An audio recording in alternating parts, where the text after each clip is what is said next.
إلى شرفاء موريتانيا، إلى من يحمل ضميرا حيا، إلى من يريد الإصلاح الحقيقي، إلى من تهمه مصلحة وطننا الغالي. اليوم معركتنا في حزب الرباط الوطني معركة حقيقية نخوضها بوجوه تحب الخير لهذا البلد.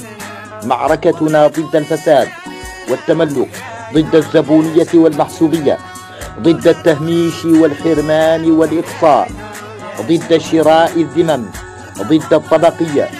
في حزب الرباط نحلم ببناء موريتانيا جديدة، موريتانيا الشباب، موريتانيا العيش المشترك، موريتانيا العدالة وتكافؤ الفرص بين الجميع.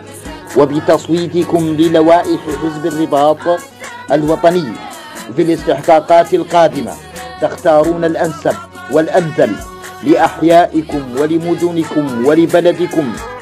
أنتم من بأيديهم سنة التغيير، وأنتم من يرفع مشعل الإصلاح والتدبير.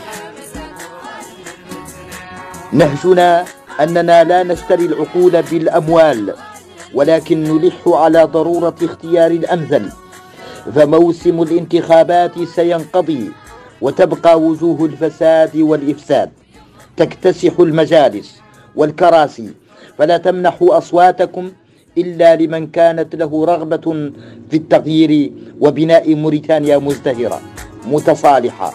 حزب الرباط الوطني من أجل الحقوق وبناء الأجيال، مشروع وطن ومستقبل بلد.